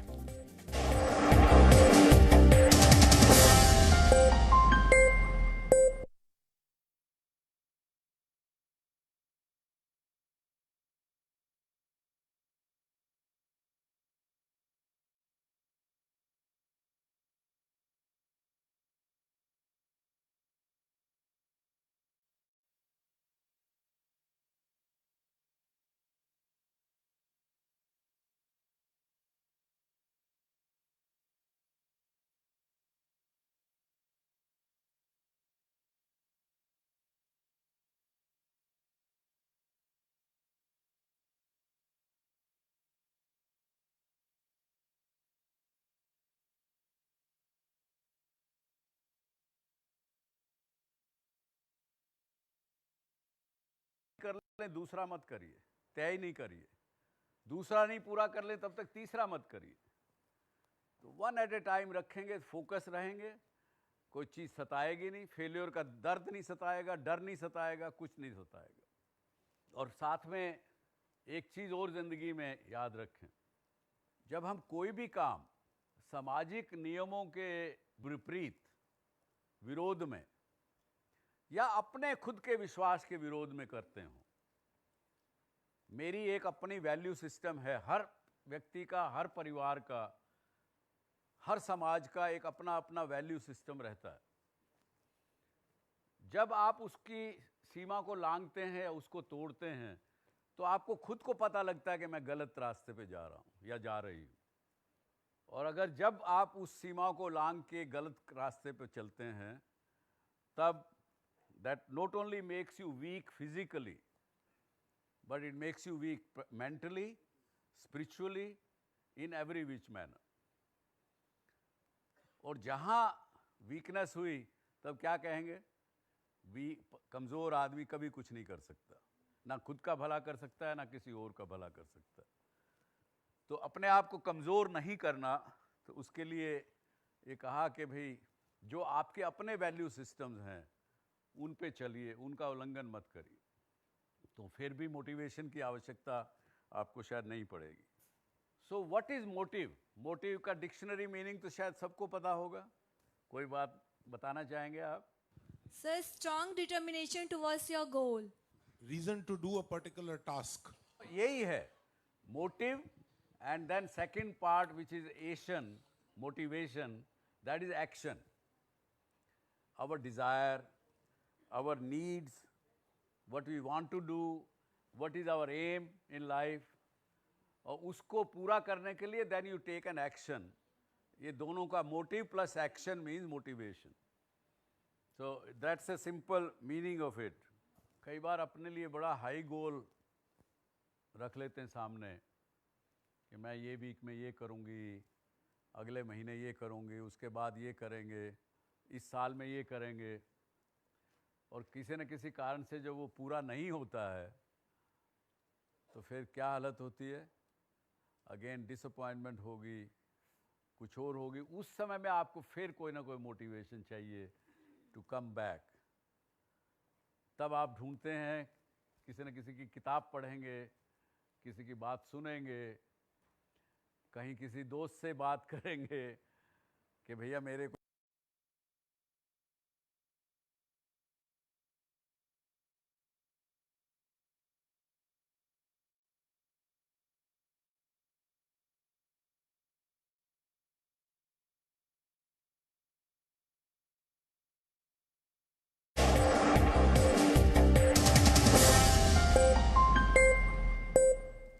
कहते हैं ऐसा व्यक्ति ढूंढना आसान है जो मरने के लिए तैयार हो, लेकिन ऐसा व्यक्ति ढूंढना मुश्किल है जो असहनीय दर्द से गुजरने और पुरुषार्थ करने के लिए तत्पर हो। जब किसी देश के योगी कड़ी तपस्या करते हैं तो उस देश को विश्व गुरु बनने से कोई रोक नहीं पाता, लेकिन जब किसी देश के युवा कड़ा परिश्रम करते हैं, पुरुषार्थ करते हैं और खुद को देश की रक्षा के लिए तैयार करते हैं तो उस देश को विश्व विजेता बनने से कोई रोक नहीं सकता। आज हम आपको भविष्य के ऐसे ही योद्धाओं से मिलवाएंगे जो भारतीय सेना का मान बढ़ाने के लिए कड़ी ट्रेनिंग और परिश्रम के दौर से गुजरकर अब भारतीय सेना का हिस्सा बनने के लिए पूरी तरह तैयार हैं। ये योद्धा तैयार होते हैं उत्तराखंड की राजधानी देहरादून में स्थित इंडियन मिलिट्री एकेडमी में, जिसे आप IMA के नाम से भी जानते हैं। IMA में ट्रेनिंग लेने वाले इन युवाओं को जेंटलमैन कैडेट्स कहा जाता है और इनके नाम के साथ जेंटलमैन इसलिए जोड़ा जाता है ताकि ये युवा सेना में शामिल होने के बाद भी अपनी नैतिकता और अच्छे आचरण का पालन करते रहें। कल IMA की पासिंग आउट परेड होने वाली है। इस परेड में 423 जेंटलमैन कैडेट्स शामिल होंगे, जिसमें 333 कैडेट्स भारतीय हैं जबकि 90 विदेशी कैडेट्स हैं। यानी IMA की पासिंग आउट परेड के बाद देश को 333 सैन्य अधिकारी मिलेंगे जो सीमाओं पर दुश्मन की किसी भी चाल को सफल नहीं होने देंगे, जो बहुत शिद्दत के साथ देश की सेवा करेंगे, देश की रक्षा करेंगे। लेकिन इस बार IMA की पासिंग आउट परेड बिल्कुल अलग होगी, पहले से बिल्कुल अलग। ऐसा कोरोना वायरस की वजह से होगा। इस वायरस ने इस बार न सिर्फ आईएमए के जेंटलमैन कैडेट्स की ट्रेनिंग का तरीका बदल दिया, बल्कि पासिंग आउट परेड भी सोशल डिस्टेंसिंग के नियमों के तहत ही आयोजित होगी। उदाहरण के लिए इस बार कैडेट्स के 10 नहीं बल्कि 8 समूह होंगे। लाइन में लगे इन जेंटलमैन कैडेट्स के बीच आधे मीटर की नहीं बल्कि 2 मीटर की दूरी इस बार होगी। आईएमए की परंपरा के मुताबिक इस बार पासिंग आउट परेड में इनके परिवार भी हर बार हिस्सा लेते हैं, लेकिन इस बार हिस्सा नहीं लेंगे और परिवार के लोग ही, आपने देखा होगा इससे पहले, कैडेट्स के कंधों पर उनकी रैंक लगाते हैं। लेकिन सोशल डिस्टेंसिंग की वजह से इस बार ऐसा नहीं होगा, क्योंकि इस बार पासिंग आउट परेड में जेंटलमैन कैडेट्स के परिवार के लोगों को हिस्सा लेने की इजाजत नहीं है। हैरानी की बात यह है कि जिस समय पूरा देश कोरोना वायरस के संक्रमण का सामना कर रहा है, उस समय इंडियन मिलिट्री एकेडमी में संक्रमण का एक भी मामला नहीं आया है और इसकी वजह है आईएमए का अनुशासन और संकल्प। आईएमए के जेंटलमैन कैडेट्स में इस बार अपनी ट्रेनिंग के एक बड़े हिस्से को नए नियमों और नए सावधानियों के साथ पूरा किया है। इसके लिए इन कैडेट्स की इम्यूनिटी बढ़ाने पर बहुत जोर दिया गया है। इनका मानसिक तनाव कम करने के लिए इन्हें कुछ देर टेलीविजन देखने और घर अपने परिवार से फोन पर बात करने की छूट भी दी गई है। इन कैडेट्स तक खाने पीने का सामान पहुंचाते हुए भी स्वच्छता और सोशल डिस्टेंसिंग के नियमों का ध्यान रखा गया है और कुल मिलाकर एक तरफ इन युवा सैनिकों की परीक्षा इनके सैन्य अफसर ले रहे थे, तो दूसरी तरफ कोरोना वायरस भी इनकी परीक्षा ले रहा था। अब हम आपको देहरादून के आईएमए से अपनी एक विशेष रिपोर्ट दिखाना चाहते हैं।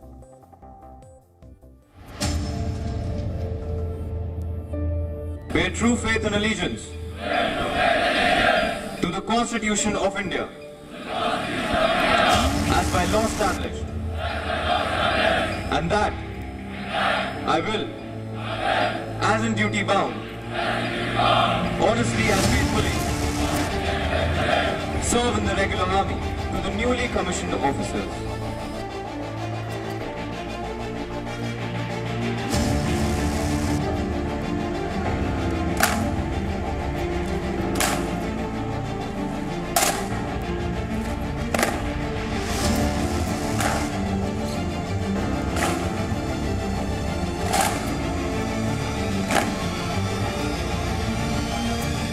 ये दुश्मनों को धूल चटाने वाली भारतीय सेना को सैन्य अधिकारी देने वाला संस्थान है।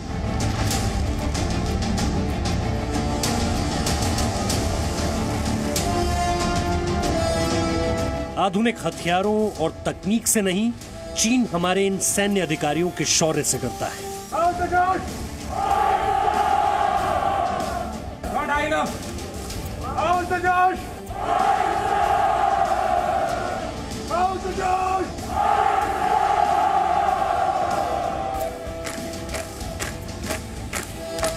भारतीय सैन्य अकादमी के 87 साल के गौरवशाली इतिहास में महान योद्धाओं के नाम दर्ज है।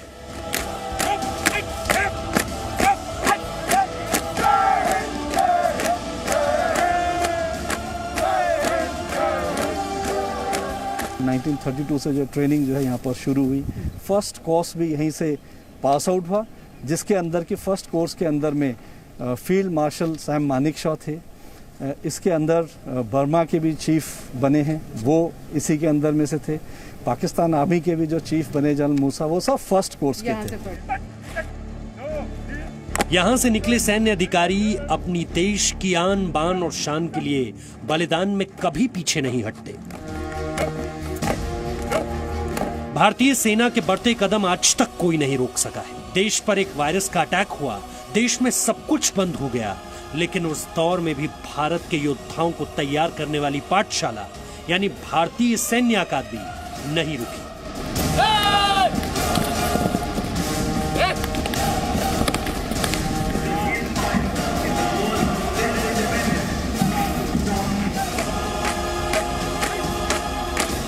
इस अदृश्य दुश्मन को भविष्य के योद्धाओं की तैयारी में बाधा नहीं बनने दिया।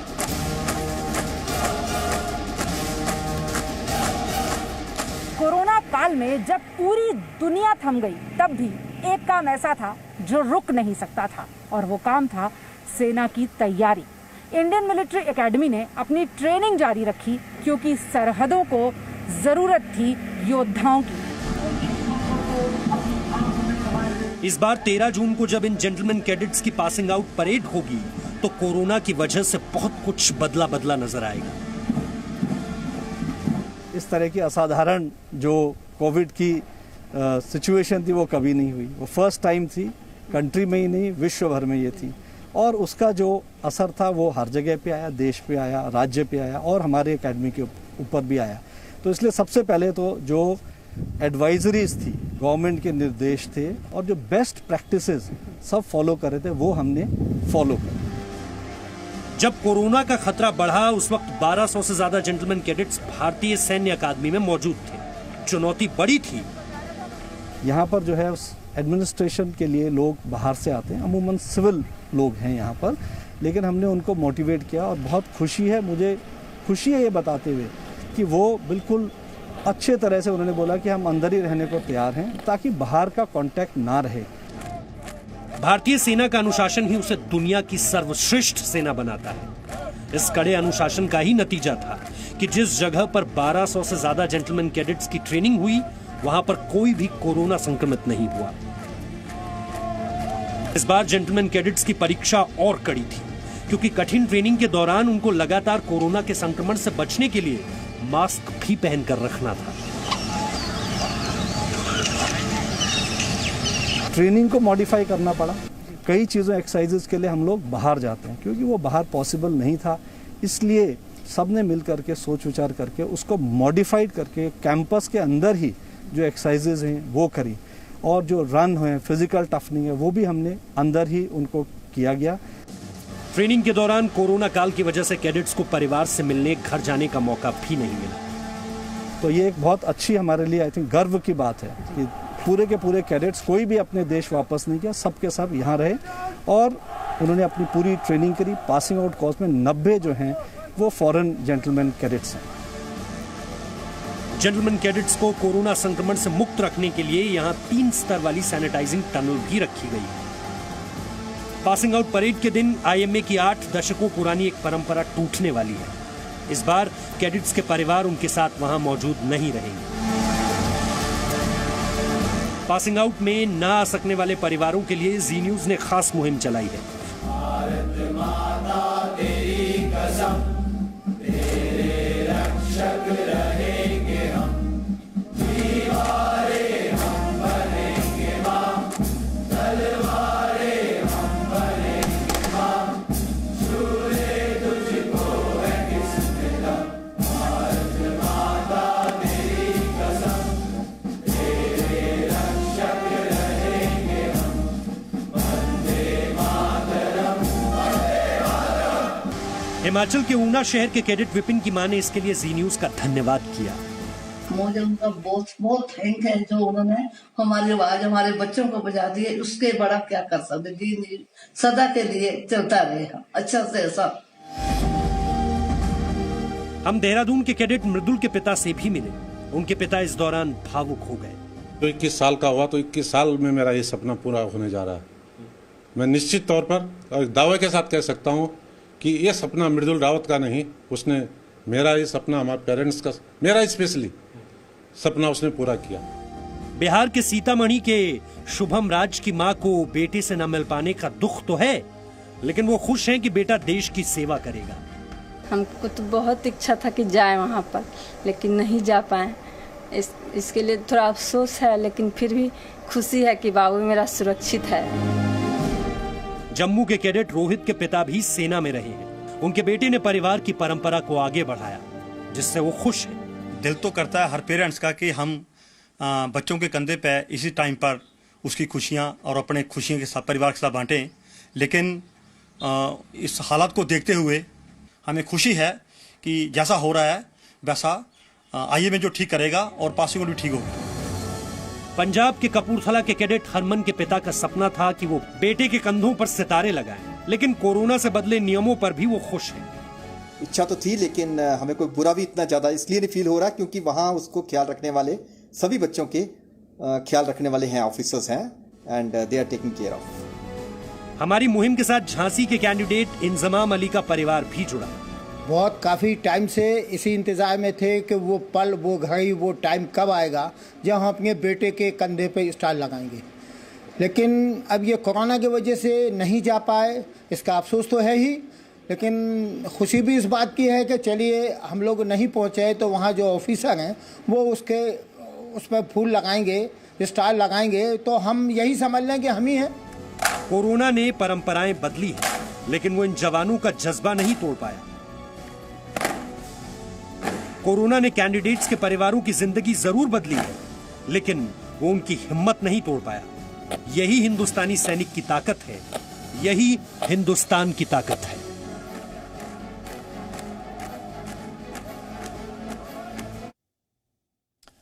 और अब हम आपको चीन से जुड़ी एक खबर सुनाना चाहते हैं, बताना चाहते हैं। ट्विटर ने चीन की सरकार का समर्थन करने वाले 1,70,000 से ज्यादा अकाउंट्स को बंद कर दिया है। ट्विटर ने यह कार्रवाई इसलिए की है क्योंकि इन अकाउंट्स के जरिए चीन की सरकार के समर्थन में प्रोपेगेंडा चलाया जा रहा था। हम आपको याद होगा, हम ये बात आपको बहुत पहले से बता रहे हैं। रिपोर्ट्स के मुताबिक बंद किए गए अकाउंट से कोविड-19 से निपटने के लिए चीन की तारीफ के साथ साथ अमेरिका और हांगकांग के प्रदर्शनकारियों के विरोध में ट्वीट्स किए गए थे। ट्विटर ने कहा है कि ये अकाउंट्स चीन की कम्युनिस्ट पार्टी के अनुकूल एजेंडा फैलाने का काम कर रहे थे और जो ट्विटर की नीतियों के खिलाफ है, इसलिए इन अकाउंट्स को बंद कर दिया गया है। जिन अकाउंट्स को बंद किया गया है उनसे ज्यादातर चीनी भाषाओं में ट्वीट्स किए गए थे। ट्विटर ने कहा है कि उसने ऐसे 23,750 अकाउंट्स की पहचान की है जिन पर चीन पर समर्थन वाली सामग्री को तैयार किया गया था और 1.5 लाख अकाउंट्स ऐसे थे जो इस सामग्री को प्रचारित करते थे। हालांकि ट्विटर पर चीन में आधिकारिक तौर पर प्रतिबंध लगा हुआ है, लेकिन वहां के लोग वीपीएन कनेक्शन के जरिए कहीं ना कहीं किसी न किसी तरीके से इसका इस्तेमाल करते हैं। यहां से जो हम आपको बताने की कोशिश कर रहे हैं बात वो ये है कि सोशल मीडिया प्लेटफॉर्म्स पर आप अक्सर ट्रेंड्स देखते होंगे। अक्सर आपको ऐसा लगता होगा जब आप ट्विटर पर जाते होंगे कि एक खास तरीके का ट्रेंड चल रहा है, लोग किसी खास व्यक्ति की या किसी देश की या किसी विचारधारा की तारीफ कर रहे हैं। कई बार ये सारी तारीफ और ये सारे ट्रेंड असली नहीं होते। इसी तरह कई बार जो नफरत आप देखते हैं, किसी के खिलाफ जो ट्वीट्स हो रहे होते हैं, किसी के खिलाफ किसी की ट्रोलिंग हो रही होती है, वो भी असली नहीं होती, वो भी नकली होती है। और ये सब कुछ पैसा खर्च करके पेड ट्रोल्स को किराए पर लेकर किया जाता है। इसलिए आप में से बहुत सारे लोग सोशल मीडिया पर जब आते हैं तो आप सोचते होंगे कि जो कुछ आपको दिखाई दे रहा है यही सच है, लेकिन कई बार वो सच नहीं होता। इसे हम आपको एक उदाहरण के जरिए बताना चाहते हैं। मैं आपको अपना उदाहरण बताता हूं। हमने डीएनए में लगातार चीन के खिलाफ एक सीरीज चलाई जिसमें हमने आपको चीन के बारे में बताया, चीन की मंशा के बारे में बताया, फिर हमने आपको कुछ जानकारियां चीन की सेना के बारे में बताई और आपको यह बताने की कोशिश की कि चीन की सेना असल में उतनी मजबूत है नहीं जितनी आपको दिखाई देती है। चीन की सेना बहुत मजबूत नहीं है, यह हमने आपको बताने की कोशिश की। चीन के अंदर के हालात क्या हैं, कैसे वहां लोकतंत्र का दमन किया जाता है और कैसे चीन की सेना को अपने ही लोगों को दबाने के लिए इस्तेमाल किया जाता है, ये सब खबरें हमने आपको दिखाई थी। लेकिन आप हैरान हो जाएंगे कि ये सारी खबरें दिखाने के बाद अपने ही देश में यानी भारत में एक वर्ग ऐसा था जिसने हमारी ट्रोलिंग शुरू कर दी, जिसने जी न्यूज के खिलाफ लिखना शुरू कर दिया, मेरे खिलाफ, डीएनए के खिलाफ लिखना शुरू कर दिया। हमने जो खबरें दिखाई उनका मजाक उड़ाना शुरू कर दिया। और ये सारे लोग वो थे जो ये कह रहे थे, जो चीन के बारे में अच्छा लिख रहे थे। एक और उदाहरण देखिए, कोविड-19 के समय हमारे देश में कुछ पत्रकार ऐसे थे जो लगातार चीन की पोल खोल रहे थे, क्योंकि चीन ने जानकारियां छुपाई हैं। चीन ने बहुत कुछ ऐसा किया है जो दुनिया को पता नहीं है और हम जैसे जो लोग हैं, जी मीडिया जैसे जो संस्थान हैं, वो लगातार चीन की वो सारी बातें उजागर कर रहे हैं। इसलिए चीन हमसे नफरत करता है। लेकिन हमारे ही देश में कुछ पत्रकार, बुद्धिजीवी, नेता ऐसे हैं जो कोविड-19 के लिए भी चीन का समर्थन कर रहे थे, जो ये कह रहे थे कि चीन का मॉडल बहुत अच्छा है, जो ये कह रहे थे कि चीन ने शानदार काम किया है। और अब भी जब चीन के साथ हमारा सीमा विवाद चल रहा है तो भी बड़ी संख्या में ऐसे लोग हैं जो इस सीमा विवाद में भी हमारे साथ नहीं हैं, चीन के साथ हैं, जो अपने ही देश पर सवाल उठा रहे हैं, अपनी सेना पर सवाल उठा रहे हैं, सबूत मांग रहे हैं, लेकिन चीन के खिलाफ एक शब्द वो ना तो लिखते हैं ना बोलते हैं। इसका मतलब ये हुआ कि चीन ने हर देश में और सोशल मीडिया पर भी ऐसे बहुत सारे लोगों को अपना बनाकर रखा हुआ है जो चीन का बचाव करते हैं, चीन की तारीफ करते हैं। ऐसे पत्रकार हमारे अपने देश में भी मौजूद हैं। ट्विटर ने तो 1.5 लाख अकाउंट्स बंद कर दिए, लेकिन अभी ट्विटर को भी शायद अभी नहीं पता होगा कि और कितने सारे लोग ऐसे हैं जो असल में किसी और की खाल पहनकर यहां बैठे हुए हैं और वो चीन के लिए चुपचाप काम करते हैं और लोगों को पता भी नहीं। आपसे हमारी यही अपील है, ऐसे लोगों को पहचानिए। ऐसे लोग जब भी आपको मिलें तो समझ जाइए कि जो कुछ ये लोग लिख रहे हैं अपनी मजबूरी के तहत लिख रहे हैं, क्योंकि इन सब लोगों की जो दुकानदारी है वो चीन की वजह से चलती है। इन्हें पैसा चीन से आता है, इसलिए इनकी मजबूरी है कि ये चीन का समर्थन करेंगे और अपने ही देश का यहां बैठकर विरोध करेंगे। आपको ऐसे लोगों से सावधान रहना चाहिए। अगर आप चाहें तो ऐसे ट्विटर हैंडल्स को रिपोर्ट भी कर सकते हैं, क्योंकि ट्विटर ने आपको ये सुविधा दी है कि अगर आपको कोई भी ऐसा ट्वीट दिखता है, कोई भी ऐसा व्यक्ति दिखता है जो कि गलत जानकारी आपको दे रहा है, आपको बहकाने की कोशिश कर रहा है, तो आप उसे रिपोर्ट भी कर सकते हैं। अब आज का सवाल, आज आपको यह बताना है कि चंडीगढ़ का मशहूर रॉक गार्डन किसने बनाया था। आप इस पर रिसर्च कीजिए और ब्रेक के बाद हम आपको इस सवाल का सही जवाब बताएंगे।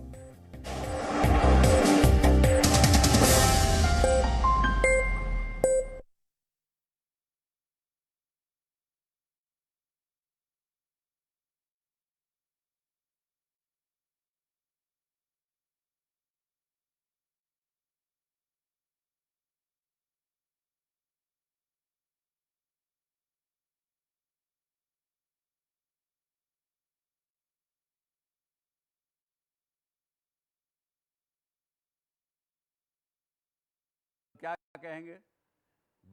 कमजोर आदमी कभी कुछ नहीं कर सकता, ना खुद का भला कर सकता है ना किसी और का भला कर सकता है। तो अपने आप को कमजोर नहीं करना, तो उसके लिए ये कहा कि भाई जो आपके अपने वैल्यू सिस्टम्स हैं उन पे चलिए, उनका उल्लंघन मत करिए, तो फिर भी मोटिवेशन की आवश्यकता आपको शायद नहीं पड़ेगी। So what is motive? Motive का डिक्शनरी मीनिंग तो शायद सबको पता होगा। कोई बात बताना चाहेंगे आप? Sir, strong determination towards your goal.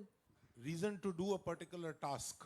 यही है motive, and then second part which is Asian motivation, that is action. Our desire, our needs, what we want to do, what is our aim in life, और उसको पूरा करने के लिए then you take an action. ये दोनों का motive plus action means motivation. So that's a simple meaning of it. कई बार अपने लिए बड़ा हाई गोल रख लेते हैं सामने कि मैं ये वीक में ये करूँगी, अगले महीने ये करूँगी, उसके बाद ये करेंगे, इस साल में ये करेंगे, और किसी न किसी कारण से जब वो पूरा नहीं होता है तो फिर क्या हालत होती है? अगेन डिसअपॉइंटमेंट होगी, कुछ और होगी। उस समय में आपको फिर कोई ना कोई मोटिवेशन चाहिए टू कम बैक। तब आप ढूंढते हैं, किसी न किसी की किताब पढ़ेंगे, किसी की बात सुनेंगे, कहीं किसी दोस्त से बात करेंगे कि भैया मेरे को ये समस्या है, कहीं कोई ज़्यादा तकलीफ में हुआ तो साइकेट्रिस्ट के पास भी चला जाएगा, पंडित के पास तो खैर खास करके, तो वो जाके फिर वो मोटिवेशन लेंगे, उसके बाद फिर लग जाएंगे काम में, चलो फिर वापस लगो। तो ये इसलिए कहा कि अपने आगे देखते रहिए, अपना जितना तक आपको लगता है कि यहाँ तक मैं आराम से पहुँच सकता हूँ वैसा करते रहेंगे तो शायद डीमोटिवेट होने की आवश्यकता नहीं पड़ेगी। No signal, no worry. Presenting Z News app with live TV, latest updates and expert opinion. Available on Google Play and App Store. Download it now.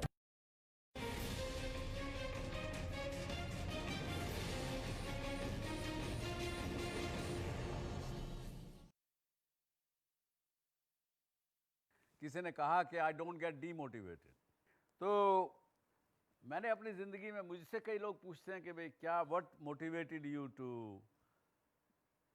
Gate out of your house, 17 रुपये लेके तुम निकले और आगे क्या आपके मन में आया? और क्या था उस समय। तो मैं बार बार एक ही बात कहता हूँ, उस समय मेरा गोल जो मन में रखा था, बड़ा छोटा सा गोल रखा था, और वो ये था कि मुझे अपने फैमिली का, 71 की बात कर रहा हूँ जब मैं निकला वहाँ से, तो कि मुझे अपना परिवार का 4 लाख रुपए का कर्जा है उनके ऊपर, वो उतारना है बस। इससे आगे कोई मेरी ज़िंदगी में गोल नहीं था, कोई कुछ ध्यान में नहीं था। वो एक गोल था। वो जब गोल पूरा हो गया तो then I set another goal for myself. जब वो पूरा हो गया तो अनदर गोल। सो ये इसलिए मैं ज़िंदगी में बार बार कहता हूँ, यूथ को खासकर कहता हूँ कि one at a time. And फिर बात आखिर में वहीं फिर आ जाती है जो मैंने पिछले हफ्ते भी कहा कि try to live in the present. Present में रहेंगे तो कहीं तकलीफ़ किसी प्रकार की नहीं आएगी। और जब तक पहला गोल पूरा नहीं कर लें दूसरा मत करिए, तय नहीं करिए। दूसरा नहीं पूरा कर लें तब तक तीसरा मत करिए। तो वन एट ए टाइम रखेंगे, फोकस रहेंगे, कोई चीज़ सताएगी नहीं, फेलियर का दर्द नहीं सताएगा, डर नहीं सताएगा, कुछ नहीं सताएगा। और साथ में एक चीज़ और ज़िंदगी में याद रखें, जब हम कोई भी काम सामाजिक नियमों के विपरीत, विरोध में, या अपने खुद के विश्वास के विरोध में करते हो, मेरी एक अपनी वैल्यू सिस्टम है। हर व्यक्ति का, हर परिवार का, हर समाज का एक अपना अपना वैल्यू सिस्टम रहता है। जब आप उसकी सीमा को लांघते हैं या उसको तोड़ते हैं तो आपको खुद को पता लगता है कि मैं गलत रास्ते पे जा रहा हूँ या जा रही हूँ। और अगर जब आप उस सीमा को लांघ के गलत रास्ते पे चलते हैं, तब that not only makes you weak physically, but it makes you weak mentally, spiritually, in every which manner. और जहाँ वीकनेस हुई तब क्या कहेंगे, कमज़ोर आदमी कभी कुछ नहीं कर सकता, ना खुद का भला कर सकता है ना किसी और का भला कर सकता है। तो अपने आप को कमज़ोर नहीं करना, तो उसके लिए ये कहा कि भाई जो आपके अपने वैल्यू सिस्टम्स हैं उन पे चलिए, उनका उल्लंघन मत करिए, तो फिर भी मोटिवेशन की आवश्यकता आपको शायद नहीं पड़ेगी। So what is motive? Motive का डिक्शनरी मीनिंग तो शायद सबको पता होगा। कोई बात बताना चाहेंगे आप? Sir, strong determination towards your goal. Reason to do a particular task. यही है motive. And then second part which is action, motivation, that is action. Our desire, our needs, what we want to do, what is our aim in life, और उसको पूरा करने के लिए then you take an action। ये दोनों का motive plus action means motivation। So that's a simple meaning of it। कई बार अपने लिए बड़ा हाई गोल रख लेते हैं सामने कि मैं ये वीक में ये करूँगी, अगले महीने ये करूँगी, उसके बाद ये करेंगे, इस साल में ये करेंगे, और किसी न किसी कारण से जब वो पूरा नहीं होता है तो फिर क्या हालत होती है, अगेन डिसअपॉइंटमेंट होगी, कुछ और होगी। उस समय में आपको फिर कोई ना कोई मोटिवेशन चाहिए टू कम बैक। तब आप ढूंढते हैं, किसी न किसी की किताब पढ़ेंगे, किसी की बात सुनेंगे, कहीं किसी दोस्त से बात करेंगे कि भैया मेरे को ये समस्या है। कहीं कोई ज़्यादा तकलीफ़ में हुआ तो साइकेट्रिस्ट के पास भी चला जाएगा, पंडित के पास तो खैर खास करके। तो वो जाके फिर वो मोटिवेशन लेंगे, उसके बाद फिर लग जाएंगे काम में, चलो फिर वापस लगो। तो ये इसलिए कहा कि अपने आगे देखते रहिए, अपना जितना तक आपको लगता है कि यहाँ तक मैं आराम से पहुँच सकता हूँ वैसा करते रहेंगे तो शायद डीमोटिवेट होने की आवश्यकता नहीं पड़ेगी। No signal, no worry. Presenting Z News app with live TV, latest updates and expert opinion. Available on Google Play and App Store. Download it now.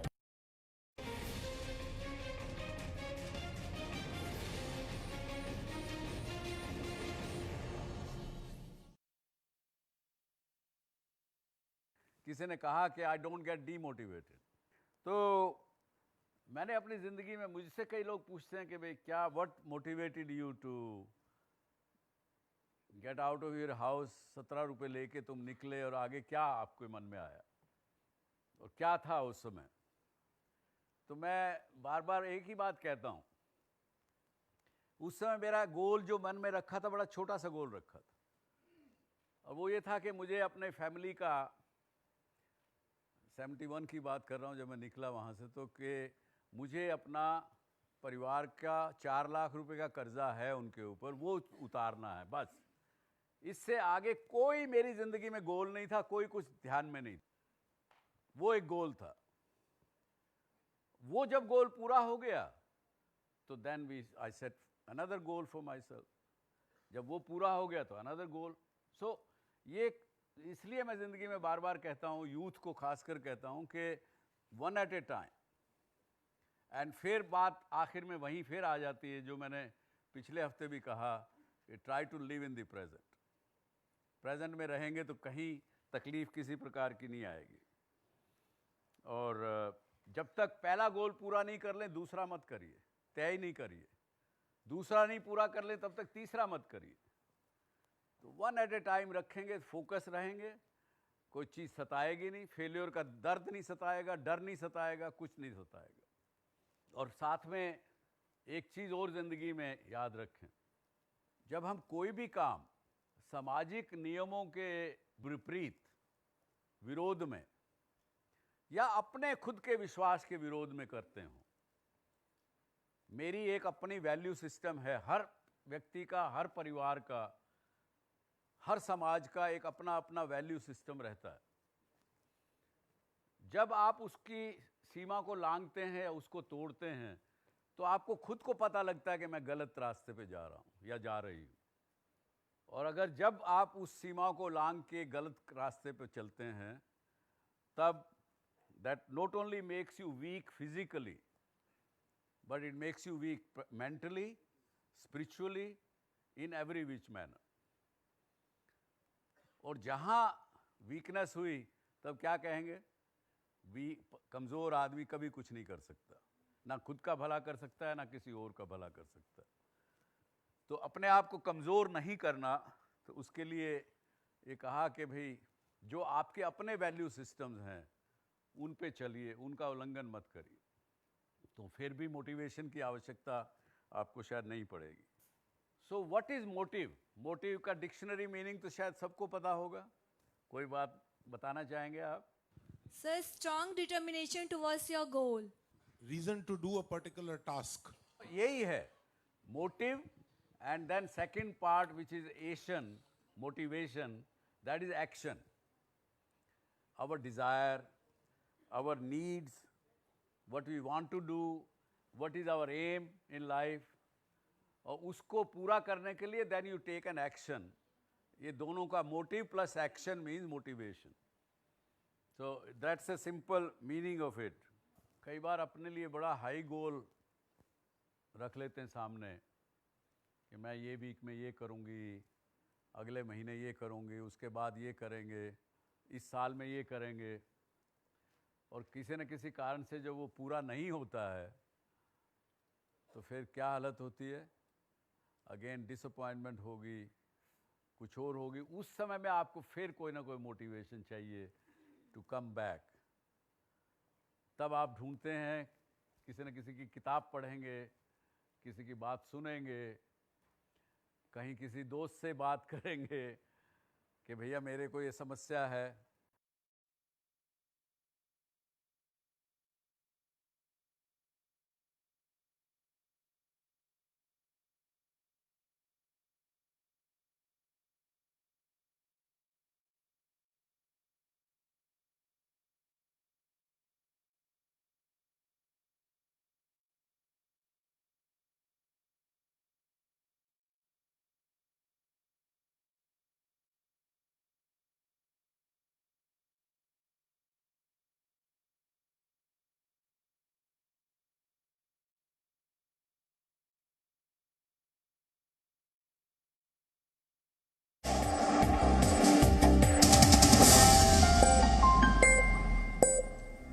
और अब आखिर में देखते हैं कि आज के इतिहास में क्या लिखा है। वर्ष 1964 में आज ही के दिन दक्षिण अफ्रीका में नेल्सन मंडेला को उम्र कैद की सजा हुई थी।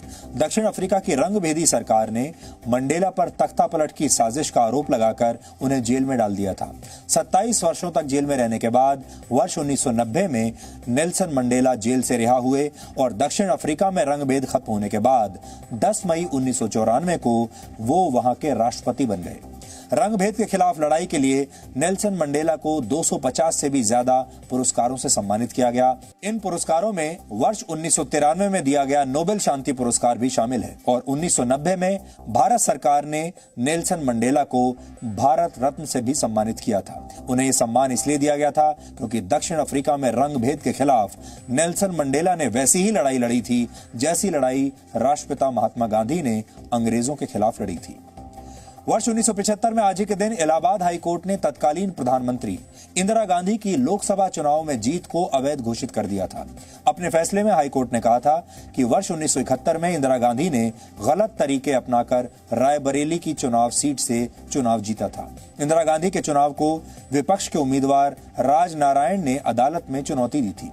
अदालत ने इंदिरा गांधी को लोकसभा सीट छोड़ने और रायबरेली में फिर से चुनाव कराने का आदेश दिया था। साथ ही हाईकोर्ट ने उनके चुनाव लड़ने पर 6 वर्ष के लिए प्रतिबंध लगा दिया था, लेकिन इंदिरा गांधी ने इस्तीफा देने से इनकार कर दिया था और 25 जून 1975 को देश में इमरजेंसी लगा दी थी। आज world day against child labour है। बाल मजदूरी के खिलाफ जागरूकता फैलाने के लिए वर्ष 2002 में इस दिन को मनाए जाने की शुरुआत हुई थी। अंतर्राष्ट्रीय मजदूर संगठन के मुताबिक पूरी दुनिया में 15 करोड़ 20 लाख बच्चे आज भी बाल मजदूरी करने पर मजबूर हैं। वर्ष 2011 की जनगणना के मुताबिक भारत के बच्चों की कुल आबादी में से 3.9% यानी लगभग 4% और संख्या देखें तो 1 करोड़ 10 लाख बच्चे बाल मजदूरी कर रहे हैं। और चंडीगढ़ के मशहूर रॉक गार्डन को बनाने वाले नेकचंद सैनी का निधन आज ही के दिन वर्ष 2015 में हुआ था। रॉक गार्डन को निर्माणाधीन स्थलों से उठाए गए सामान को रिसाइकल करके बनाया गया है।